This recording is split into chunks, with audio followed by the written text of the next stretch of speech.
ಬರ್ತಾ ಇರೋದ್ರಿಂದ ನಾನು ಕ್ರಿಶ್ಚಿಯನು ಅಥವಾ ಹಾಗಿಲ್ಲ ಅಂತ ಹೇಳಿದಾಗೂ ಕನಿಷ್ಠ ಒಂದ್ ವೇಳೆ ನಾನು ಕ್ರಿಶ್ಚಿಯನ್ ಕುಟುಂಬದಲ್ಲಿ ಹುಟ್ಟಿದ್ರಿಂದ ನಮ್ಮ ತಂದೆ ತಾಯಿಗಳು ಪೂರ್ವಿಕರು ನಮ್ಮ ಅಜ್ಜ ತಾತ ಎಲ್ಲ ಕ್ರಿಶ್ಚಿಯನ್ ಆಗಿದ್ದೆವು, ನಾನು ಕ್ರಿಶ್ಚಿಯನ್ ಆಗಿದ್ದೆ ಅಂತ ಹೇಳೋದಾಗ್ಲಿ, ಅಥವಾ ಈಗ ನಾವೀಗಂದ್ರೆ ಆ ಕ್ರಿಶ್ಚಿಯನ್ ಆಗಿ ಹುಟ್ಟೋದ್ರಿಂದ ನಾವು ಕ್ರಿಶ್ಚಿಯನ್ ಆಯ್ತೇವೆ ಅಂತ ಹೇಳಿ, ಅಥವಾ ಇನ್ನೊಂದು ಹೆಂಗಂತ ಹೇಳಿದ್ರ ಒಂದು ಕನಿಷ್ಠ ಒಂದ್ ವೇಳೆ ನಾನು ಕುಟುಂಬದಲ್ಲಿ ಹುಟ್ಟಿದ್ರಿಂದ ನಾನು ಕ್ರಿಶ್ಚಿಯನು ಅಥವಾ ತಂದೆ ತಾಯಿಗಳು ಅಥವಾ ಹಿಂಗಂತಾರೆ, ಅಥವಾ ಒಂದ್ ವೇಳೆ ಹಾಗೆ ಆಗ್ಬಹುದು, ಅಥವಾ ಇನ್ನೊಂದು ಹೆಂಗಾಗ್ಬೋದು ಎಲ್ಲ ನನ್ನ ಚರ್ಚ್ ಕೆಲಸಗಳೆಲ್ಲ ನೀಟಾಗಿ ಮಾಡ್ತಾ ಇರೋದ್ರಿಂದ ಸರಿಯಾಗಿ ನಾನು ಎಲ್ಲ ಕೆಲಸಗಳನ್ನ ಚರ್ಚ್ ಏನೋ ಎಲ್ಲ ಒಂದು ಕನಿಷ್ಠ ಎಲ್ಲ ನೀಟಾಗಿ ನಾನು ಮಾಡ್ತಾ ಇದ್ದೆ, ಇದೆಲ್ಲ ಮಾಡ್ತೇನೆ. ಕನಿಷ್ಠ ನನ್ನ ಯಾವಾಗಲೂ ದೇವಾಲಯದಲ್ಲಿ ಇರುತ್ತೆ, ಯಾವಾಗಲೂ ಚರ್ಚ್ನಲ್ಲಿ ಇರುತ್ತೆ, ನಾ ಇವೆಲ್ಲ ಮಾಡ್ತಿರೋ ನಾನು ಒಂದೇ ನನ್ನ ಕ್ರಿಶ್ಚಿಯನ್ ಆಗ್ಬಹುದು. ಇವೆಲ್ಲ ಹಂಗಂದ್ರೆ ಇದು ಬೈಬಲ್ ಹೇಳ್ತಾನ, ಇಷ್ಟೆಲ್ಲ ಹಂಗಲ್ಲ. ಬೈಬಲ್ ಹೇಳ್ತೀವಿ ಎಲ್ಲ ಅಲ್ಲ, ಕ್ರಿಶ್ಚಿಯನ್ಸ್ ಅಲ್ಲ, ಆಗುದಿಲ್ಲ, ಇದೆಲ್ಲ ಆಗಲ್ಲ. ಜಸ್ಟ್ ಒಂದು ಕೆಲಸ ಮಾಡ್ತಾ ಇದ್ದೆ ಅಷ್ಟೇ.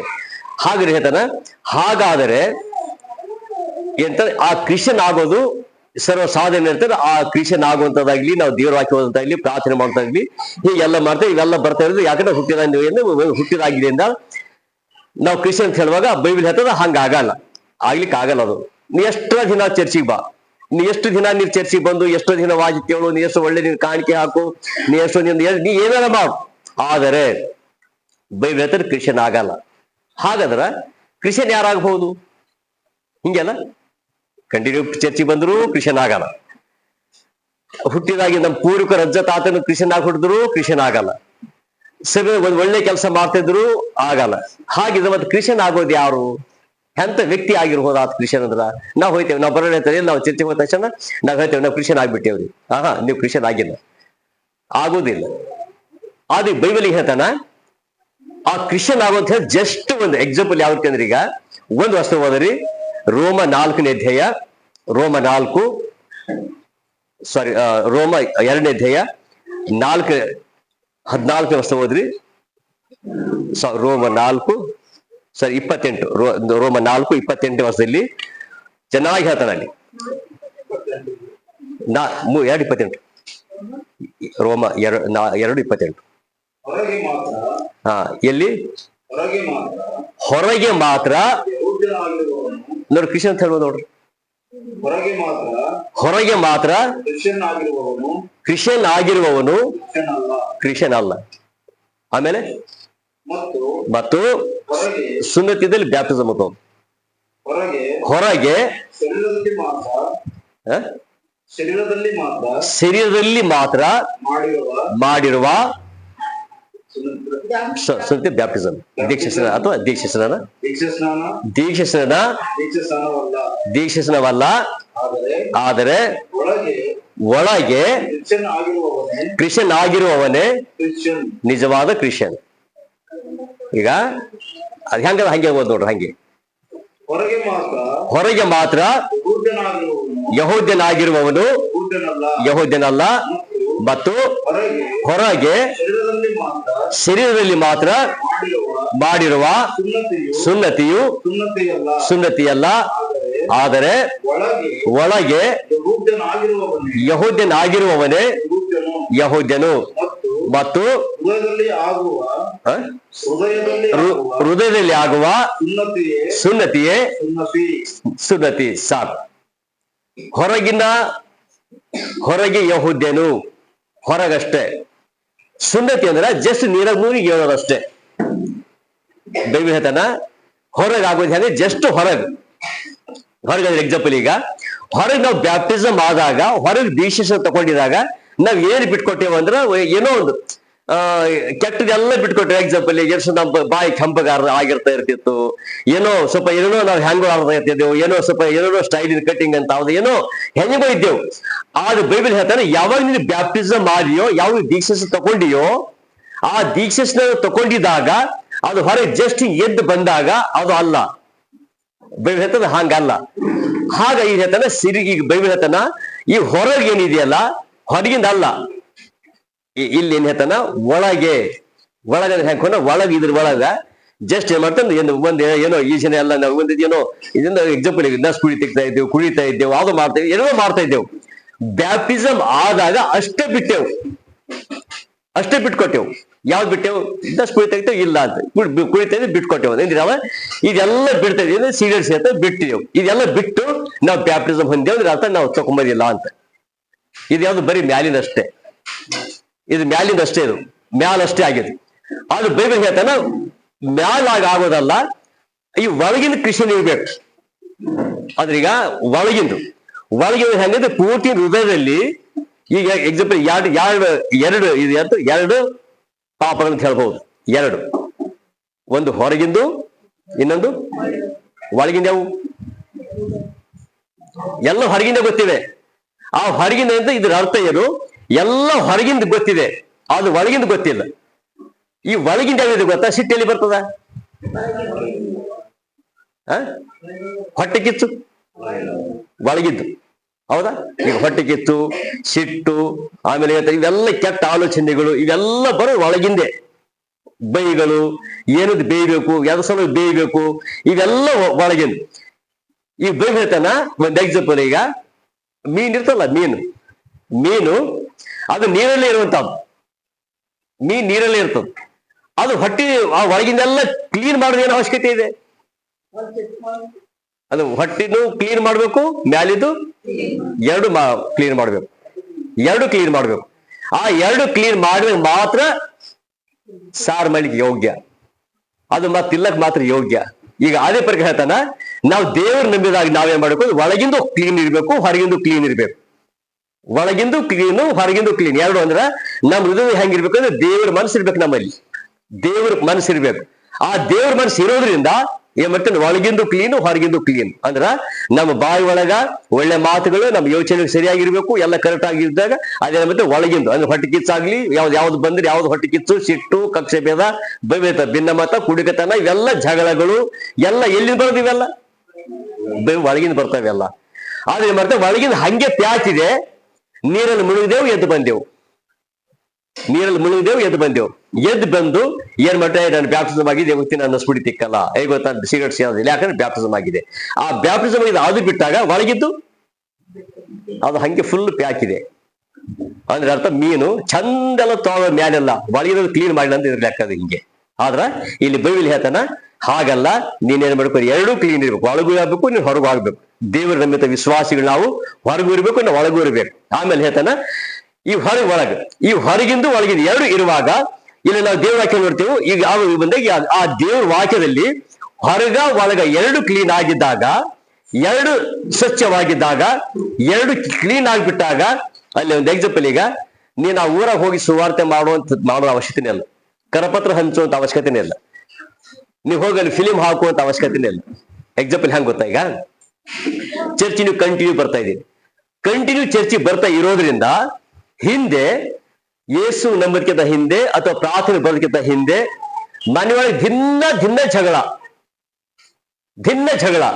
ಭಿನ್ನ ಬೈಗಳು, ಏನೋ ಅಂದ್ರೆ ಇದ್ರ ಅರ್ಥ ಮನಿ ಎಂತ ಜೀವನಪ್ಪ, ಇಂಥ ಮನಿ ಹೆಂಗ್ ಜೀವನ ಮಾಡ್ದೋ ಅಂತ ಮನಿ ಇತ್ತು.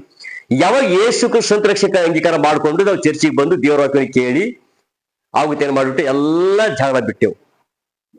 ಯಾವ ಊರಾಗ ಜಗಳ ಆಗಿದ್ದೇವೋ, ನಮ್ ಹಿಂದಿನ ಮನೆ ದಿನ ಕೇಳ್ತಾ ಇದ್ರು, ದಿನ ಕೊಟ್ಟು ಅಲ್ಲಿ ಬೀಳ್ತಾ ಇದ್ದೇವೋ, ಅಲ್ಲಿ ಬೀಳ್ತಾ ಇದ್ದಾಗ ಯಾವಾಗ ಯೇಸು ಕ್ರಿಸ್ತ ರಕ್ಷಣೆ ಅಂಗೀಕಾರ ಮಾಡಿದ ನಂತರ ಒಂದಿನೂ ಆ ಮನೆ ಒಳಗ ಬೇಯುವಂತ ಶಬ್ದ ಬಂದಿಲ್ಲ, ಒಂದಿನೂ ಆ ಮನೆಯವ್ರು ಕುಡಿದು ಬಿದ್ದಿಲ್ಲ, ಒಂದಿನೂ ಇಬ್ಬರಿಗೆ ಹಂಟಿ ಜಗಳ ಆಡಿಲ್ಲ, ಒಂದಿನ ಅವ್ರ ಬಾಯಿ ಹೊಲಸು ಮಾತುಗಳು ಬಂದಿಲ್ಲ. ಇಷ್ಟು ದಿನ ಕೇಳಿದ್ರಲ್ಲ ಇವತ್ತು ಏನ್ ಮಾಡ್ತಾರೆ? ಯಾಕೋ ಮನೆಗೆ ಜಗಳನಿಲ್ಲಲ್ಲ, ಯಾಕೋ ಮನೆಗೆ ಏನು ಸೌಂಡೇ ಬರ್ತಾ ಇಲ್ಲಲ್ಲ. ಇವತ್ತು ಏನ್ ಮಾಡ್ತಾನೆ? ಆ ಸೌಂಡ್ ಜಗಳ ಆಡೋದನ್ನ ಏನ್ ಕೇಳ್ತಾ ಇದ್ದೇವ ಅಂದ್ರ ರಾಗ ಹಾಡ್ತೇವಲ್ಲ, ಆ ರಾಗ ಹಾಡೋ ಸೌಂಡ್ ಕೇಳ್ತಾ ಇದ್ರ ಅರ್ಥ ಫ್ಯಾಮಿಲಿ ಪ್ರೇಯರ್ ಕೇಳ್ತಾ ಇದ್ದೇವೆ ಅಂತಿದ್ರ ಅರ್ಥ.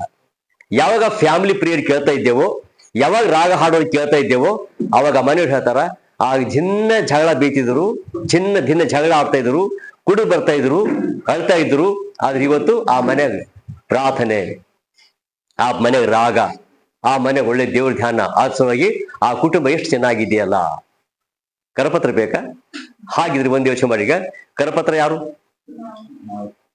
ನಾವೇ ಕರಪತ್ರ, ನಾನೇ ಕರಪತ್ರ. ಈಗ ಕರಪತ್ರ ಎಕ್ಸಾಂಪಲ್ ಇನ್ನೊಂದು ಅಷ್ಟು ಹೋದ್ರಿ, ಅರಸು ಎರಡನೇ ಅರಸು 4ನೇ ಅಧ್ಯಾಯ.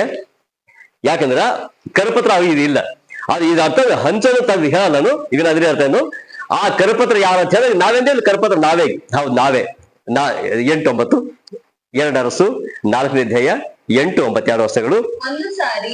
ಒಂದು ಸಾರಿ ಎಲಿಷನು ಸುನೇಮಿಗೆ ಹೋದನು. ಅಲ್ಲಿನ ಒಬ್ಬ ಕುಲೀನ ಸ್ತ್ರೀಯು ಅವನನ್ನು ತನ್ನ ಮನೆಯಲ್ಲಿ ಊಟ ಮಾಡಬೇಕೆಂದು ಯಾರು ಒತ್ತಾಯಪಡಿಸಿದಾರ? ಆ ಸ್ತ್ರೀನೇ ಒತ್ತಾಯಪಡಿಸಿದ. ಏನಂತ? ನಮ್ಮ ಮನೆ ಊಟ ಮಾಡ್ಕೊಂಡು ಹೋಗ್ಬೇಕಂತೆ. ಒತ್ತಾಯ ಹೆಂಗಿರ್ಬೋದು? ಇಲ್ಲಮ್ಮ ನಾನು ಬ್ಯಾಡ ಊಟ ಮಾಡೋದ್ರ ಏನ್ ಮಾಡ್ಬೇಕು? ಏನು ಹಂಗೆ ಹೋಗ್ಬೇಡ ಅನ್ಬೇಕಾ? ಇದು ಒತ್ತಾಯನಾ? ಒತ್ತಾಯನ ಅದು? ನಾ ಬರೀ ಊಟ ಮಾಡ್ಕೊಂಡು ಹೋಗಾರ ಅಂದ್ರೆ ಏನ್ ಅನ್ಬೇಕು? ನಾನು ವಲ್ಲ ಅನ್ಬೇಕು. ಮನೆಯವ್ರು ಏನ್ಬೇಕು? ಬರ್ರಿ ಅನ್ಬೇಕು. ಬರ್ರಿ ಸ್ವಲ್ಪ ಇಟ್ಟೆ ಬಂದು ನಾನು ವಲ್ಲ ಅನ್ಬೇಕು. ಆಮೇಲೆ ವಲ್ಲ ಅಂತಾರ. ಮತ್ತೆ ಬರ್ರಿ ಅನ್ಬೇಕು. ಹಿಂಗೆಲ್ಲ ಈಗ ನೀವ್ ಹೆಂಗ್ ಬರ್ತೀರಿ? ಈಗ ಅದ್ರ ಯಾರು ಒತ್ತಾಯ ಮಾಡಿ ಹೇಗ್ ಬರ್ತಾರೆ? ಎಲಿಶ ಹೇಳ್ತಾರೆ ಇಲ್ಲ ನಾನು ಧಾಡ ಊಟ ಮಾಡಕ್ ಧಾಡ ಹೇಳ್ತಾನ. ಆ ಪಿಲ್ಲಸ್ತಿ ಹೇಳ್ತಾರೆ ಅಣ್ಣ ಬಾ ಸ್ವಲ್ಪ ಊಟ ಮಾಡ್ಕೊಂಡು ಹೋಗ್ಬಿಟ್ಟಿ ಬಾ ಕರಿತಾ ಇದ್ದಾವ. ಇದು ಒತ್ತಾಯ ಅಥವಾ ಬಲವಂತ. ಬರ್ರಿ ನನ್ನ ಮನೆ ಊಟ ಮಾಡ್ಕೊಂಡು ಹೋಗ್ರಿ ಅಂತ ಹೇಳಿ. ಈಗ ಆಮೇಲೆ ಅಷ್ಟು ಆ ಸ್ತ್ರೀ ಯಾಕಾದ್ರಿಗೆ ಅಷ್ಟು ಒತ್ತಾಯ ಮಾಡಿದಳು? ಈಗ ಅಷ್ಟು ಒತ್ತಾಯ ಮಾಡ್ಬೇಕು ಕಾರಣ ಇದೆ. ಆ ಊಟ ಅಷ್ಟು ಒತ್ತಾಯ ಮಾಡ್ಬೇಕಾದ್ರೆ, ಅಷ್ಟು ಬಲವಂತ ಮಾಡ್ಬೇಕಾದ್ರೆ ಅದು ಕಾರಣ ಇದೆ. ಆಮೇಲೆ ಹಂಗ್ ಮುಂದೋದ್ರೆ ಏನ್ ಕಾರಣ ಇದೆ ಅಂತ ಹೇಳಿ. ಅಂದಿನಿಂದ ಅವನು ಆ ಮಾರ್ಗದಿಂದ ಹೋಗುವಾಗೆಲ್ಲ ಆ ಮನೆಯಲ್ಲೇ ಊಟ ಮಾಡ್ತಾ ಇದ್ದನು. ಆ ಸ್ತ್ರೀಯು ಅಂದ್ರೆ ಈಗ ತನ್ನ ಗಂಡನಿಗೆ ಯಾವಾಗಲೂ ಈ ದಾರಿಯಿಂದ ಹೋಗುತ್ತಾ ಬರುತ್ತಾ ಆ ಮನುಷ್ಯನು ಪರಿಶುದ್ಧನು ದೇವರ ಮನುಷ್ಯನು ಆಗಿರ್ತಾನೆಂದು ನನಗೆ ಗೊತ್ತಾಯಿತು. ಆದ್ದರಿಂದ ಸಾಕು. ಅಲ್ಲಿ ಹೇಳ್ತಾನ ಮನೆ ಮುಂದೆ ಹೋಗ್ತಾ ಬರ್ತಾ ಹಿಂಗೆ ಹೋಗ್ತಾ ಬರ್ತಾ ದಾರಿ ಹಂಗೆ ಇತ್ತು, ಹಿಂಗೆ ಹೋಗ್ತಾ ಬರ್ತಾ ಇದ್ದ. ಆ ಹೋಗ್ತಾ ಬರ್ತಾ ಇರುವಾಗ ಅಮ್ಮ ಊಟ ಕೊಡೋತ ಅವನು ಕೇಳಿಲ್ಲ. ಆ ಮನುಷ್ಯನ ಪರಿಶುದ್ಧನಾಗಿದೆ ಅಂತ ಹೇಳಿಲ್ಲ. ಆ ಮನುಷ್ಯನ ದೇವರ ಮನುಷ್ಯನಾಗಿದೆ ಅಂತ ಅವನು ಹೇಳಿಲ್ಲ. ಆಗ ಸ್ತ್ರೀಗ್ ಗೊತ್ತಾಗಿದೆ ಇವರು ದೇವರ ಮನುಷ್ಯನು ಅಂತ ಹೇಳಿ. ಹಂಗೆ ಅನ್ನೋದು ಅಲ್ಲಿ ಆತನ ಮನುಷ್ಯನು ಯಾರು? ಆ ಮನುಷ್ಯನು ದೇವರ ಮನುಷ್ಯನು. ಫಸ್ಟ್ ಹೇಳ್ತಾನೆ ಅವನು ಪರಿಶುದ್ಧನು. ಆ ಪರಿಶುದ್ಧನು ಆಮೇಲೆ ದೇವರ ಮನುಷ್ಯನು. ಯೋಚನೆ ಮಾಡಿ. ಈಗ ಪರಿಶುದ್ಧನು ಆಮೇಲೆ ದೇವರ ಮನುಷ್ಯನು. ಎಕ್ಸಾಂಪಲ್ ಹೇಗೆ ಗೊತ್ತಾ? ಕೆಲಸ ಇರ್ತೇವೆ ಪಾಸ್ಟರ್ ನಾವು ಏನ್ ಮಾಡ್ತೇವೆ ಗೊತ್ತಾ? ದುಡ್ಡು ಕೊಟ್ಟರು ಬಿಷಪ್ ಆಯ್ತೇವೆ, ದುಡ್ಡು ಕೊಟ್ಟರು ಬಿಷಪ್, ದುಡ್ಡು ಕೊಟ್ಟರು ರೆವರೆಂಡ್. ಹೌದಲ್ಲ? ದುಡ್ಡು ಕೊಟ್ಟರು ಬಿಷಪ್, ದುಡ್ಡು ಕೊಟ್ಟರು ರೆವರೆಂಡ್ ನಾವು ಆಯ್ತೇವೆ. ಆಮೇಲೆ ನಾವೇ ಹೇಳ್ತೇವೆ ನಾನು ಪಾಸ್ಟರ್, ನಾವೇ ಹೇಳ್ತೇವೆ ಡೆಲಿಗೇಟ್, ನಾವೇ ಹೇಳ್ತೇವೆ ಸಭೆ ಹಿರಿಯ, ನಾವೇ ಹೇಳ್ತೇವೆ ನಾವು ಸಭೆ ಹಿರಿಯಿದ್ದೇವು, ನಾವು ಹಾಗಿದ್ದೇವು. ಕರೆಕ್ಟ್ ಇರು. ಆದ ಹೇಳ್ತಾನ ಆ ಎಲಿಶ ಆತ ಏನು ಹೇಳ್ತಿಲ್ಲ. ಆದರೆ ಈತ ಏನು ಹೇಳ್ಕೊಂಡಿಲ್ಲ. ಆ ಸ್ತ್ರೀ ಹೇಳ್ತಾ ಇದ್ದಾಳ ಆ ಮನುಷ್ಯನು ಪರಿಶುದ್ಧನಾಗಿದ್ದಾನೆ ಎಂಬುದಾಗಿ. ನಾವ್ ಹೇಳೋದು ಬೇಡ. ನಾವ್ ಏನ್ ಮಾಡ್ಬೇಕು ಗೊತ್ತಾ? ವಿಶ್ವಾಸಿಗಳಾದ ನಾವು, ಪಾಸ್ಟರ್ಗಳಾದ ನಾವು ಏನ್ ಮಾಡ್ಬೇಕು? ನಾವ್ ಹೇಳ್ಕೊಬೋದು ದೊಡ್ಡ ವಿಷಯಗಳಲ್ಲ. ಆ ಜನರು ಹೇಳ್ಬೇಕು ಇವ್ರು ಪಾಸ್ಟರ್ ಅಂತ ಹೇಳ್ಬೇಕು. ಜನರು ಹೇಳ್ಬೇಕು. ನಿಮ್ಮ ಮನೆಗೆ ನಾವು ಬರ್ತಾ ಇರುವಾಗ ಆ ಸುತ್ತಮುತ್ತ ಹೇಳ್ಬೇಕು ಇವ್ರು ಪಾಸ್ಟರ್ ಇದ್ದಾರ ಅಂತ ಹೇಳ್ಬೇಕು. ನಾನ್ ಹೇಳ್ಕೊಂಡು ಪಾಸ್ಟರ್ ಅಂತ ಬೋರ್ಡ್ ಹಚ್ಕೊಬಾರ ಅವಶ್ಯಕತೆ ಇಲ್ಲ. ಯಾಕಂದ್ರೆ ಈಗ ನಾನ್ ಕಲ್ಕೇರಿ ಬರ್ತಾ ಇದ್ದಲ್ಲ, ಏಸಪ್ ಬರ್ತಾ ಅಂತ ಹೇಳ್ತೀವ್ರು. ಏಸಪ್ ಬರ್ತಾ ಅಂತ ಹೇಳ್ತಾ ಇದ್ರ ಅರ್ಥ ಏನು? ಆ ಏಸಪ್ಪ ಅರ್ಥ ನಾವು ಪ್ರಾರ್ಥನೆ ನಡೆಸಿ ಮಾಡ್ತಾ ಇದ್ದಲ್ಲ, ಪ್ರಾರ್ಥನೆ ಮಾಡ್ತಿದ್ರು ಏಸಪ್ಪ ಅಂತ ಹೇಳ್ತಿದ್ರು. ಅಂದ್ರ ನೀವು ಪ್ರಾರ್ಥನೆ ಮಾಡ್ತಿರುವಾಗ ಅಲ್ಲಿ ಏನಿರ್ಬೇಕಂದ್ರೆ ನಿಮ್ಗೆ ನೋಡಿ ಹೇಳ್ಬೇಕು ಇವರ ಒಳ್ಳೆ ವಿಶ್ವಾಸಿ, ಇವ್ರ ಪರಿಶುದ್ಧರು, ದೇವರ ಮನುಷ್ಯರಾಗಿದ್ದಾರೆ. ಹಿಂಗಿರ್ಬೇಕಾದ್ರೆ ಕಾರಣ ದೇವರ ಮನುಷ್ಯರು. ಆ ದೇವರ ಮನುಷ್ಯರು ಅಂತಂದಾಗ, ದೇವರ ಮನುಷ್ಯ ಅಂತ ಹೇಳುವಾಗ ನಮ್ಮ ಬಾಯಿಂದ ಹೊಲಸು ಬರ್ಬೋದಾ? ದೇವರ ಮನುಷ್ಯನು. ಆ ದೇವರ ಮನುಷ್ಯ ಅಂತ ಹೇಳುವಾಗ ಆತನ ಬಾಯಿಂದ ಏನು ಮಾಡ್ಲಿಕ್ಕೆ ಆಗೋದಿಲ್ಲ. ಆಮೇಲೆ ಏನ್ ಹೇಳ್ತಾನ? ಆ ಮನುಷ್ಯನು ಪರಿಶುದ್ಧನು ದೇವರ ಮನುಷ್ಯನಾಗಿದ್ದಾನೆ ಎಂಬುದಾಗಿ. ಮತ್ತೆ ಕೆಲವು ಹೇಳ್ತೇವೆ ಪ್ರವಾದಿ ಬರ್ತಾ ಇದ್ದಾನೆ. ಈಗ ಹೇಳ್ತಾನೆ ಈಗ ಎಲ್ಲ ಪಾಸ್ಟರ್ ರೆವರೆಂಡ್ ಎಲ್ಲ ಬರ್ಕೊಂಡು ಕಮ್ಮಿ. ಈಗ ಹೇಳ್ತಾನೆ ಪ್ರವಾದಿ. ಯಾಕೆ ನಾನು ಸರಿ ಹೋಗಿದ್ದೆವು. ಆ ಪ್ರವಾದಿ ಏನ್ ಮಾಡ್ಕೊತಾನ? ಪ್ರವಾದಿ ಹೇಳ್ತಾನೆ ಇಲ್ಲ ಪಾಸ್ಟ್ ಹೋಗ್ಬೇಕಂತ ಹೋದೆವು. ಆತ ಪ್ರವಾದಿ ಬರ್ತಾ ಇದ್ದಾನೆ, ಈ ಪ್ರವಾದಿ ಬರ್ತಾ ಇದ್ದಾನೆ ಅಂತ ಹೇಳುವಾಗ ಹೋದೆವು. ಆತ ಹೇಳ್ಬಿಟ್ಟ ಯಾರಿಗೊಬ್ರಿಗೆ ಬಲಗಡೆ ತಲೆ ನೋಯ್ತಾ ಇದೆ, ಯಾವ್ದು ಬಲಗಡೆ ತಲೆ ನೋವಾಗ್ತಾ ಇದೆ ಅಂತ, ಯಾರಿಗೊಬ್ರು ಹೊಟ್ಟೆ ನೋವಾಗ್ತಾ ಇದೆ ಅಂತ, ಯಾರಿಗೊಬ್ರು ಏನೋ ಬಾಧಿಸ್ತಾ ಇದೆ ಅಂತ. ಇಲ್ಲಿ ಕುಂತವ್ರು ಯಾರೋ ಏನು ಬಾಧಿಸ್ತಾ ಇಲ್ಲ, ಬಾಧಿಸ್ತಾ ಈಗ ಏನ್ ಬರ್ತಾ, ಯಾರಿಗೊಬ್ರಿಗೆ ಏನೋ ಬಾಧಿಸ್ತಾ ಇದೆ ಅಂದ್ರೆ ಬಾಧಿಸ್ತಾ, ಯಾರಿಗೋ ಒಂದ್ ಏನೋ ಇದೆ. ದೇವ್ರ ಹೇಳ್ತಾರೆ ಇವತ್ತು ಬಾಧಿಸ್ತಾ ಇದೆ, ಇವತ್ತು ನಿಮ್ಮನ್ನ ಏನೋ ಬಾಧಿಸ್ತಾ ಇದೆ ಕೈ ಎತ್ತಿರಿ ಅಂದ್ರೆ ಕೈ ಎತ್ತಿರಿ, ಮುಂದ್ ಬರೀ ಪ್ರೇ ಮಾಡ್ತೇವೆ ಅಂತಂದ್ರೆ ಹಿಂಗೆಲ್ಲ. ಆಮೇಲೆ ಏನ್ ಮಾಡ್ಬಿಟ್ರು, ನಮ್ ಜೊತೆ ಬರುವಾಗ ಅವ್ರು ಹೇಳ್ಬಿಟ್ರು, ಏನ್ ಹೇಳ್ಬಿಟ್ರು, ನೀವು ಬಹಳ ಕಷ್ಟದಲ್ಲಿದ್ದೀರಿ, ನಿಮ್ ಸಾಲ ಪರಿಹಾರ ಆಗುತ್ತದೆ. ನಮ್ ಜೊತೆ ಬಂದು ಮುಂದೆ ದಿನ ಇದೇ 1 ವರ್ಷದಲ್ಲಿ ನಿಮ್ಮೆಲ್ಲ ಸಾಲ ಪರಿಹಾರ ಆಗಿ, ಎಲ್ಲ ಸಾಲಗಳೆಲ್ಲ ಪರಿಹಾರ ಆಗಿ, ನೀವು ಇನ್ನೊಬ್ಬರಿಗೆ ಸಹಾಯ ಮಾಡುವಂತೆ ದೇವರು ಹೇಳ್ತಾ ಇದ್ದಾರೆ. ನಮ್ ಜೊತೆ ಬಂದವರಿಗೆ ಎಲ್ಲ ಸಾಲ ಪರಿಹಾರ ಆಗಿ ಇನ್ನೊಬ್ಬರಿಗೆ ಸಹಾಯ ಮಾಡುವ ಹಾಗೆ ದೇವರು ನಿಮ್ಮನ್ನ ಅಷ್ಟು ದೇವರು ಉನ್ನತವಾಗಿ ಆಶೀರ್ವದಿಸ್ತಾನೆ. ದೇವರ ಬಾಯಿಂದ ಹೊರಡೋ ಮಾತು ನಿಷ್ಫಲ ಆಯ್ತದೋ ಆಗುವುದಿಲ್ಲ, ಫೇಲ್ ಆಗೋದೇ ಇಲ್ಲ. ಒಂದೇ ಮನುಷ್ಯನ ಕೊಡೋದು ಮಾತು ಫೇಲ್ ಆಗಬಹುದು. ದೇವರು ಹೇಳುವಂತ ಮಾತು, ಒಬ್ಬ ಪ್ರವಾದಿ ಯೆರೆಮೀಯನಿಗೆ ಹೇಳ್ತಾನೆ, ಯೆರೆಮೀಯನೇ, ನನ್ನ ಮಾತುಗಳನ್ನು ನಿನ್ನ ಬಾಯಿಲಿಟ್ಟಿದ್ದೇನೆ, ನನ್ನ ಮಾತು ನಿನ್ನ ಬಾಯಿಲಿಟ್ಟಿದ್ದೇನೆ. ಹಾಗಿದ್ರ ಯೆರೆಮೀಯ ಮಾತಾಡುವಾಗ ಯಾರ ಮಾತಿಗದು? ದೇವರ ಮಾತೆ. ದೇವ್ರ ಮಾತು ಫೇಲ್ ಆಯ್ತದ? ಫೇಲ್ ಆಗಲ್ಲ. ಅಬ್ರಾಹ್ಮನಿಗೆ ದೇವ್ರು ಹೇಳ್ತಾನ, ಮುಂದೆ ಬರುವ ಇದೇ ವರ್ಷದಲ್ಲಿ ನಿನಗೊಂದು ಮಗು ಹುಟ್ಟುತ್ತಾ ಅಂತ ಹೇಳ್ತಾನೆ. ಫೇಲ್ ಆಯ್ತಾ? ಆಗಿಲ್ಲ. ಬಂಜೆಯಾದ ನಿನಗೆ ಮಕ್ಕಳಾಯ್ತಾ ಅಂತ ಹೇಳಿ ದೇವಸ್ಥಾನ ಬೇಡದಳು. 12 ಫೇಲ್ ಆದಲ್ಲ? ಫೇಲ್ ಆಗಿಲ್ಲ. ಈತ ಮುಂದೆ ಹಿಂಗ್ ಓದ್ತಾ ಹೋದಾಗ ಈತನು ಹೇಳ್ತಾನ, ಮುಂದಿನ ವರ್ಷ ಬರುತ್ತೆ, ಮುಂದಿನ ವರ್ಷ ಬಡ್ಕಿ ಮಗುವನ್ನು ಎತ್ಕೊಳ್ತೀಯ ಅಂತ ಹೇಳ್ತಾನ. ಫೇಲ್ ಆಗಿಲ್ಲ. ಇದ್ರ ಅರ್ಥ ಏನಂದ್ರೆ, ಈಗ ಆ ಫೇಲ್ ಆಗಿ, ಈಗ ಹೇಳ್ತಾರೆ ಈಗಿನ ಪ್ರವಾದಗಳು ಬೇರೆ, ಆವಾಗಿನ ಪ್ರವಾದಗಳು ಬೇರೆ. ಇವಾಗ ಹೆಂಗಿದೆ ಅಂದ್ರ, ಇವಾಗ ಪ್ರವಾದಿ ಅಂತ ಹೇಳ್ಬಹುದು, ವಿನ ಫೇಲ್ ಆಗ್ತಾ ಇದೆ. ಯಾವ್ದು ಪಾಸ್ ಆಗ್ತಾ ಇದೆ ಅಂದ್ರೆ, ಈಗ ತೆಲ್ಲವಾಗಿದೆಯಲ್ಲ ಅದರ ವಾಸಿ ಆಗ್ತದೆ ಅಂತ ಇದ್ರ ಅರ್ಥ. ದೊಡ್ಡ ಕಾರ್ಯಗಳಲ್ಲ. ಅದು ದೇವ್ರ ಹೇಳ್ತಾನ, ಆ ಪ್ರವಾದಿ ಹಂತವನಾಗಿರ್ಲಿಲ್ಲ. ಅದು ಹೇಳ್ತಾನ, ಹೋಗ್ತಾ ಬರ್ತಾ ಇರೋ ಮನುಷ್ಯನು ಈತನ ಪರಿಶುದ್ಧನಾಗಿದ್ದಲ್ಲ ಅಂತ ಹೇಳ್ತಾ ಇದ್ರು. ಈ ಪರಿಶುದ್ಧನಾದ ಮನುಷ್ಯನು ಹೋಯ್ತಾ ಇದ್ದಾನ, ಬರ್ತಾ ಇದ್ದಾನೆ. ಈತನ ಹೇಳ್ತಾನ ಪ್ರವಾದಿ. ಈ ಪ್ರವಾದಿ ಹೇಳುವಂತ ಮಾತು ಯಾವುದು ಫೇಲ್ ಇಲ್ಲ. ಎಲ್ಲ ಪ್ರತಿಯೊಂದು ಎಲ್ಲ ಪಾಸ್ ಆಗ್ಬಿಟ್ಟಾವ. ಆ ಪಾಸ್ ಆಗ್ಬಿಟ್ಟಾಗ ಎಕ್ಸಾಂಪಲ್ ಆದ್ರೆ, ಈಗ ಬಂದಾಗ ಈ ವಿಶ್ವಾಸಿಗಳಾದ ನಾವು ಏನಿಲ್ಲ, ಏನ್ ಮಾಡ್ಬೇಕು ನೀವು ಅಂದ್ರೆ, ಈಗ ಇಲ್ಲಿ ಬಂದು ಎಲ್ಲ ಹಲ್ಲಿಲೋಯ ಸ್ತೋತ್ರ ಎಲ್ಲ ಹೇಳಿ ಹೊರಗೆ ಹೋದಾಗ ಬೇರೆ ಬೇರೆ ಮಾತಾಡೋದು ಹೆಂಗಾಗ್ಬೋದು? ಬೈಬಲ್ ಯಾಕೋ ಒಂದು ಮಾತು ಹೇಳ್ತಾನೆ.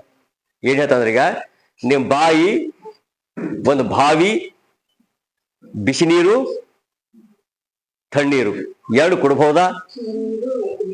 ಉಪನೀರು ಕೊಡ್ಬಹುದಾ? ಉಪನೀರು ಕೊಡ್ಬಹುದಾ? ಬಾವಿ ಎಷ್ಟು? ಉಪ್ಪು ಸಿಹಿ ಕೊಡ್ಬಹುದಾ? ಕೊಡಲ್ಲ. ಅದು ಬಾಯಿ ಎಷ್ಟಿದಾವ? ಆ ದೇವ್ರ ಬಹಳ ಶಾಣೆ ಇದ್ದಾನ. ಹಿಂದೊಂದು ಸುಳ್ಳು ಹೇಳಿ ಕೊಡ್ಬೇಕಾಯ್ತು, ಹಾಗೆ ಹೋದಾಗ ಗಾಡಿ ನೋಡ್ತಿಲ್ಲ, ಗಾಡಿ ಬೈಕ್ ಇರ್ತಲ್ಲ, ಬೈಕ್ ಮುಂದೆ ಪೆಟ್ರೋಲ್ ಹಾಕ್ತಾರ, ಹಿಂದಿನ ಹಾಗೆ ಹೋಯ್ತು ಅಲ್ಲ, ಹಿಂದಿನ ಹಾಗೆ ಹೋಯ್ತು, ಬರ್ರ ಹೋಯ್ತದೆ ಹಿಂದಿ ಆಯ್ತದ. ಇಲ್ಲಿ ಊಟ ಮಾಡೋದು ಹಿಂದೆ ಹಾಗೆ ಹೋಗೋದಿರ್ಬೇಕಾಗಿತ್ತು. ಅಂದ್ರೆ ಇದು ಮುಂದೆ ಸತ್ಯ ಹೇಳ ಮಾತಿರ್ಬೇಕು, ಹಿಂದೆ ಸುಳ್ಳು ಹೇಳ ಮಾತಿರ್ಬೇಕಾಗಿತ್ತು. ಆದ್ರೆ ದೇವ್ರು ಗೊತ್ತಿದ್ದು. ಯಾಕಂದ್ರೆ ಬಾಯಿ ಒಂದೇ ಇದೆ. ಆ ಬಾಯಿ ಒಂದಿದ್ರು ನಮ್ಮ ಬಾಯಿ ಒಂದೇ ಸತ್ಯ ಬರ್ತದ, ಜೊತೆ ಸುಳ್ಳು ಬರ್ತದ ಅದ್ರಲ್ಲೇ. ಅಂದ್ರೆ ಅರ್ಥ ಉಪ್ಪಿನ ನೀರು ಅದರಲ್ಲೇ ಬಂತು, ಸಿಹಿ ನೀರು ಅದರಲ್ಲೇ ಬಂತು ಅಂದಿರ ಅರ್ಥ. ಆಚೆ ಹೇಳ್ತಾನ, ಈ ಪ್ರವಾದಿ ದೇವರು ಹೇಳ್ತಾನೆ, ಒಂದೇ ಮಾತು. ವಿಶ್ವಾಸಿಗಳಾದ ನಾವು ಒಂದೇ ಮಾತಿನವರಾಗಿರ್ಬೇಕು. ಬೈಬಲ್ ಹೇಳ್ತಾ ಒಂದೇ ಮಾತು. ಆಮೇಲೆ ನೋಡಿದ ತಕ್ಷಣ ಏನ್ ಮಾಡ್ತಾನ, ಈತ್ ಹೆಂಗ್ ಬದಲಾಯಿಸೋದು ಹೆಂಗಂದ್ರೆ, ಈಗ ಹೆಂಗಂದ್ರೆ ಮಾತಿಲ್ಲೂ ಬದಲಾವಣೆ, ನಿಮ್ಮ ದೇಹದಲ್ಲೂ ಬದಲಾವಣೆ, ಎಲ್ಲಾದ್ರೂ ಬದಲಾವಣೆ ಆಗ್ಬೇಕು. ಕಾರಣ ಬ್ಯಾಪ್ಟಿಸಮ್. ಆ ಬ್ಯಾಪ್ಟಿಸಮ್ ದೀಕ್ಷೆಸನ್ನ ಹೊಂದಿದ ನಂತರ ನಿಮ್ ಜೀವಿತ ಬದಲಾಯಿಸಬೇಕು ಅಂತಿದ್ರ ಅರ್ಥ. ನೀವು ಪ್ರಾರ್ಥನೆ ಬಂದಿದ ನಂತರ ನಿಮ್ ಜೀವಿತ ಬದಲಾಯಿಸ್ಬೇಕು, ನಂತರ ನಿಮ್ ಜೀವಿತ ಚೇಂಜ್ ಆಗ್ಬೇಕು. ಆದ್ರೆ ಹೇಳ್ತಾನೆ ಬದಲಾವಣೆ ಆಗ್ಬೇಕು. ಆ ಬದಲಾವಣೆ ಆಗ್ಬೇಕಂತ ಹೇಳಿದಾಗ ಹೇಳ್ತಾನ, ಆ ಬದಲಾವಣೆ ಆಗುವಂತ ಸಮಯದಲ್ಲಿ ಆತನ ಹೇಳ್ತಾನೆ, ಈಗ ಆ ಎಲಿಷಾ ಯಾರು? ಎಲಿಷಾ ಎಂತ ಮನುಷ್ಯ ಎಲಿಷಾ ಅಂದ್ರ, ಈಗ ಸಾಧಾರಣ ಮನುಷ್ಯನಲ್ಲ. ಆದ್ರೆ ಈ ಎಲಿಷಾ ಎಂತ ಮನುಷ್ಯ ಅಂದ್ರೆ ಎಲಿಯನ್ ಕೈಯಾಗಿದ್ದು ಸೇವೆ ಮಾಡುತ್ತಾ ಎಲಿಶ ಆಗಿತ್ತು. ಈ ಎಲಿಶ ಏನ್ ಮಾಡ್ತಾ ಇದ್ದಂದ್ರ ಎಂತ ಎಲಿಶ ಅಂದ್ರೆ, ಈಗ ಒಂದು ಎಕ್ಸಾಂಪಲ್, ನಮ್ಮನ್ನ ಸೇವೆ ಕರೆದಾಗ ಅಂತ ಹೇಳಿದಾಗ ನೀವು ದೇವ್ರ ಕಡೆ ನಂಬಿರಿ ಬಂದಿರಿ, ನಾವು ಸೇವೆಗೆ ಬಂದ್ಬಿಟ್ಟೆವು ಅಂತೇಳಿ ದೇವ್ರ ಬೈ ಬಂದಾಗ ಹೆಂಗ್ ಬರ್ಬೇಕಂದ ನಾನು. ಯಾಕಂದ್ರ ನಾನು ಸುವಾರ್ತೆ ಮಾಡ್ದೆ ಬರೀ ಆ ಸುವಾರ್ತೆ ಮಾಡಾಗ ಅವ್ರು ಏನ್ ಹೇಳಿದ್ರು ಅಂದ್ರೆ, ಈಗ ಇಲ್ಲ ಪಾಸ್ಟರ್ ನಮ್ಮ ಮಗನಿನ ಪಾಸ್ಟರ್ ಮಾಡ್ಬೇಕು ಅಂತ, ನನ್ನ ಮಗನಿಗೆ ಪಾಸ್ಟರ್ ಮಾಡ್ಬೇಕು, ಮಗನಿಗೆ ಪಾಸ್ಟರ್ ಮಾಡ್ಬೇಕು ಅಂತ ಹೇಳುವಾಗ ಯಾರು ಮಾಡ್ತಾರ? ಪಾಸ್ಟರ್ ಯಾರು ಮಾಡ್ತಾರ? ಈಗ ಯಾಕೆ ಫೇಲ್ ಆಗ್ತಿದ್ರ ಅಂದ್ರೆ, ಈಗ ದೇವ್ರ ಕರಿವಿಕೆ ಇದ್ದ ಸೇವೆ ಬೇರೆ, ನಾವು ಪಾಸ್ ಆಗೋದು ಬೇರೆ. ಈಗ ನಾವು ಪಾಸ್ ಆಗೋದು ಬೇರೆ, ದೇವ್ರ ಕರಿವಿಕೆ ಇದ್ದಿಂದ ಪಾಸ್ ಆಗೋದು ಬೇರೆ. ಆ ದೇವ್ರ ಕರಿವಿಕೆಯಿಂದ ಆಗುವಂತದ್ದು, ನಾನು ಪಾಸ್ ಆಗಿದೆ ಅಂತ ಸ್ವಯಂ ಪ್ರೇರಿತ ಅಂತಾರ. ಅಂದ್ರೆ ಸ್ವಯಂ ಅಂದ್ರ ನಾನು ಪ್ರವಾದಿ, ನಾನು ದೇವ್ರ ಮನುಷ್ಯನ್, ಮ್ಯಾನ್ ಆಫ್ ಗಾಡ್, ನಾನು ಯಾರು, ನಾನು ದೇವ್ರ ಮನುಷ್ಯನು, ನಾನು ಪ್ರವಾದಿ ಅಂತ ಹಿಂಗ್ ಹೇಳ್ಕೊಂಬೋದು ಬೇರೆ, ಜನ ನಿಮ್ಮನ್ನು ಪ್ರವಾದಿ ಅಂತ ಹೇಳೋದು ಬೇರೆ. ನಾವಾಗ ಒಳ್ಳೆ ವಿಶ್ವಾಸ ಹೇಳ್ಕೊಂಬೋದು ಬೇರೆ, ಜನ ಹೇಳೋದು ಒಳ್ಳೆ ಮನುಷ್ಯನ ಅಂತ ಹೇಳ್ಕೊಂಬೋದು ಬೇರೆ, ವ್ಯತ್ಯಾಸ ಇದೆ. ಹಾಗಾದ್ರೆ ಈಗ ಕನಿಷ್ಠ ನಮ್ ಊರುಗಳಲ್ಲಿ ಸೇವೆಗಳು ಯಾಕೆ ಆಗ್ತಾ ಇಲ್ಲ? ನಮ್ಮ ಊರುಗಳಲ್ಲಿ ಯಾಕೆ ದೇವ್ರು ನಂಬ್ತಾ ಇಲ್ಲ? ಇಲ್ಲೇನೋ ಚೆನ್ನಾಗಿದ್ದೆವು, ಹೊರಗೆ ಹೋದಾಗ ಅನ್ನರಿಗೂ ನಮಗೂ ಸೇಮ್, ಅವ್ರ ಬಾಯಿ ಸೇಮ್, ನಮ್ ಬಾಯು ಸೇಮ್. ಅವ್ರು ಝಾಡ ಹೊಡಿತಾರ, ನಾವು ಝಾಡ ಹೊಡಿತೇವೆ. ನೀವು ಕಮ್ಮ, ನಾನು ನಿಮ್ಗೇನು ಕಮ್ಮಿ ಇದ್ದೇವ? ಇಲ್ಲಿ ಬಂದ್ ಹೇಳ್ತಾವ. ಆದ್ರೆ ಇದು ಬೈಬಿಲ್ ಹೇಳ್ತಾನ, ಅದು ವಿಶ್ವಾಸಿ ಅಲ್ಲ, ಅದು ಪಾಸ್ಟ್ರು ಆಗಲ್ಲ. ಇಲ್ಲಿ ಬೈಬಿಲ್ ಹೇಳ್ತಾನ ಕರಿವಂತದ್ದು, ಕರಿವಿಕೆ. ಆ ಕರಿವಿಕೆ ಹೆಂಗೆ ಗೊತ್ತಾ? ನಿಮ್ಮ ನೋಡಿದ ತಕ್ಷಣ ಗೊತ್ತಾಗಬೇಕು ಇವ್ರು ಒಳ್ಳೆ ವಿಶ್ವಾಸಿಗಳು. ಈಗ ಯಾವುದೇ ಒಂದು ಕಷ್ಟ ಬಂದಾಗ ಸಹಾಯ ಮಾಡ್ಬೇಕು ಅಂತ ಹೇಳುವಾಗಲಿ, ಅದನ್ನ ಕಷ್ಟ ಪಡ್ಬೇಕು ಅಂತ ಹೇಳುವಾಗ್ಲಿ ಏನ್ ಮಾಡ್ಬೇಕಂದ್ರೆ, ಈಗ ನೀನ ಕೇಳ್ಬೇಡ, ಪಾಪ ಮನೆಯವ್ರು ಒಳ್ಳೆಯವ್ರು ಅನ್ಬೇಕು. ನಾವ್ ಹೇಳೋದು ಬೇಡ, ಆ ಮನೆಯವ್ರು ಒಳ್ಳೆಯವ್ರು ಅನ್ಬೇಕು. ಹಿಂಗ್ ಈಗ ಒಂದು ಎಕ್ಸಾಂಪಲ್, ಯಾವ್ದು ಗೌರ್ಮೆಂಟ್ ಜಾಬ್ ಮಾಡಾಗ ಒಂದು ಇನ್ಕ್ವೈರಿ ನಡೀತು ಅಲ್ಲ, ಯಾಕಂದ್ರೆ ಇದು ನಂದು ಮ್ಯಾರೇಜ್ ರೆಸೆನ್ಸ್ ಮಾಡ್ಬೇಕಾದ್ರೆ ಇನ್ಕ್ವೈರಿ ನಡೀತದ. ಒಂದು ಪೊಲೀಸ್ ಡ್ರೆಸ್ ಹಾಕೊಂಡು ಬಂದು ಫೋಟೋಸ್ ಹೊಡಿತಾರ. ಈ ಪೊಲೀಸ್ ಏನ್ ಮಾಡ್ತಾರೆ, ಇನ್ನೊಬ್ರು ಬರ್ತಾರ, ಕಲರ್ ಡ್ರೆಸ್ ನಮ್ಮಂಗೆ ಇರ್ತಾರೆ, ಹಿಂಗೆ ಇದ್ದು ಅವ್ರೆಂತ ಸುತ್ತಮುತ್ತ ಎಲ್ಲ ಬಂದು ಕೇಳ್ತಾರ, ಈ ಮನೆಯವ್ರು ಹಿಂಗಿದಾರ, ಇವ್ರು ಗೊತ್ತಾ ನಿಮ್ಗೆ ಅಂತ ಕೇಳಿದ್ರೆ, ಹಂಗೆ ಗೊತ್ತು ಸರ್, ಏನಾರ ಜಗಳ ಆಡಿದಾರ, ಏನೋ ಕೇಸ್ ಇದೆ, ಏನೋ ಮಾಡ್ಕೊಂಡು ನಿಮ್ ಜೊತೆ ಹೆಂಗಿರ್ತಾರ ಅಂತ ಕೇಳ್ತಾರ ಅವ್ರಿಗೆ. ಅದು ಯಾರಿಗೆ ಗೊತ್ತಿರಲ್ಲ, ಅದು ಅವ್ರಿಗೆ ಗೊತ್ತಿರೋದು, ನಮ್ಗೆ ಬಂದು ಭೇಟಿ ಆಗಲ್ಲ. ಅವ್ರು ಬಂದ್ರೆ ಮತ್ತೆ ಅವ್ರು ಯಾರು ಬಂದಾರ ಅಂತ ಹೇಳ್ತಾರೆ. ಅವಿನ ಅದೆಲ್ಲ ತನಿಖೆ ಮಾಡ್ತಾರೆ. ಆ ತನಿಖೆ ಮಾಡಿದ್ರೆ ಹೌದಪ್ಪ ಇವ್ರು ಓಕೆ ಹಿಂಗೆಲ್ಲ ಚೆನ್ನಾಗಿದ್ದಾರೆ ಅಂತ ಅಂದ್ರೆ ಮಾತ್ರ ಯಾವ್ದು ಕೇಸ್ ಇರಬಾರ್ದು. ಅದಾಗ ಮಾತ್ರ ಅವ್ರ ಮತ್ತೆ ಒಂದು ಸೀನಿತೆ ಮಾಡ್ಕೊಂಡು ಇವ್ರು ಚೆನ್ನಾಗಿದ್ದಾರೆ ಅಂತ ಹೇಳ್ಬಿಡ್ತಾರೆ. ಅಂದ್ರ ಈಗ ಹೇಳ್ತಾನ, ಆ ವಿಶ್ವಾಸದಿಂದ ಹೆಂಗಿರ್ಬೇಕಂದ್ರ, ಆ ವಿಶ್ವಾಸಿ ಕನ್ಫ್ಯೂಸ್ ಆಗಿ ಯಾರ ಬಂದು ಕೇಳಿದ್ರು, ಇಲ್ಲಿ ಯಾರು ಕ್ರಿಶ್ಚಿಯನ್ ಆಗಿದ್ದಾರೆ, ಯಾರು ವಿಶ್ವಾಸಿಗಳಾಗಿದ್ದಾರೆ ಅಂತ ಡೈರೆಕ್ಟ್ ನಿಮ್ಮಲ್ಲಿ ಬಿಡ್ಬೇಕು. ಈಗ ಹೆಂಗ್ ಗೊತ್ತಾ, ನಿಮ್ಮ ಡೈರೆಕ್ಟ್ ಬಿಡ್ಬೇಕು, ಅವ್ರು ಚೇಂಜ್ ಆಗಿದಾರೋ ಅಂದ್ರೆ ಬದಲಾವಣೆ ಆಗಿದಾರೋ ಅಂತೇಳಿ. ಇಲ್ಲಿ ಬೈಬಿಲ್ ಹೇಳ್ತಾನ, ಈ ಸುನಮ ಸ್ತ್ರೀ ಈಕೆ ಹೇಳ್ತಾಳ, ಆ ಮನುಷ್ಯನು ಪರಿಶುದ್ಧನು, ಆ ಮನುಷ್ಯನು ದೇವರ ಮನುಷ್ಯನು ಆಗಿದ್ದಾನೆ ಅಂತ ಹೇಳಿ ಬಂದಳು. ಮುಂದೆ ಹೇಳ್ತಾನ, ಏನ್ ಹೇಳ್ತಾ ಗೊತ್ತಾ, ಅವ್ನು ಏನ್ ಮಾಡ, ಒಂದು ಮನೆ ಮ್ಯಾಲ ಒಂದು ಮನೆ ಕಟ್ಬಹುದಲ್ಲ. ಈಗ ಅದು ಹಂಗೆ ಅದನ ಕನ್ನಡ ಮುಸ್ಲಿಂ ಹಂಗೆ. ಈಗ ಆ ಮನುಷ್ಯನು ದೇವರ ಪರಿಶುದ್ಧನು, ದೇವರ ಮನುಷ್ಯನು ಆಗಿದ್ದಾನೆಂದು ನನಗೆ ಗೊತ್ತಾಯಿತು. ಆದ್ರೆ ಏನ್ ಮಾಡಕ್ಕೆ ಗೊತ್ತಾಯ್ತು, ಅವನ್ ಈಗ ಪರಿಶುದ್ಧನಿದ್ದಾನ, ದೇವರ ಮನುಷ್ಯನಿದ್ದಾನ. ಹಾಗಾಗಿ ಏನ್ ಮಾಡ್ಬೇಕು, ಈಗ ಹಂಗೆ ಬಿಡ್ಬೇಕಾ? ಆಕೆ ಆಲೋಚನೆ ಮಾಡಿದ್ರು, ಏನಂತ ಆಲೋಚನೆ ಮಾಡಿದ್ರು ಅಂತಂದಾಗ, ಆಕೆ ಈಕೆ ಹೋಗಿ ಮಾಡ್ಬೇಕು, ಅವ್ರು ಎಲ್ಲೇನೋ ಬಂದು ಕೊಡೋದು ಕೇಳಿಲಿವ, ಕೊಡು, ಇಲ್ಲಪ್ಪ ನನ್ನ ಪಾಸ್ ಇದ್ದೆ, ನನಗೆ ನಾನು ಕಾಣಿ ಕೊಡು, ನಾನು ಅದೊಂದು ಕೊಡು ಅಂತ ಕೇಳಿಲ್ಲ, ಅವ್ನು ಏನು ಕೇಳಿಲ್ಲ. ಆದರೆ ಆಕೆ ತಿಳ್ಕೊಂಡು ಆಕೆ ಹೇಳ್ತಾ ಇದ್ದಾವ. ಏನ್ ಹೇಳ್ತಾ ನೋಡಿ,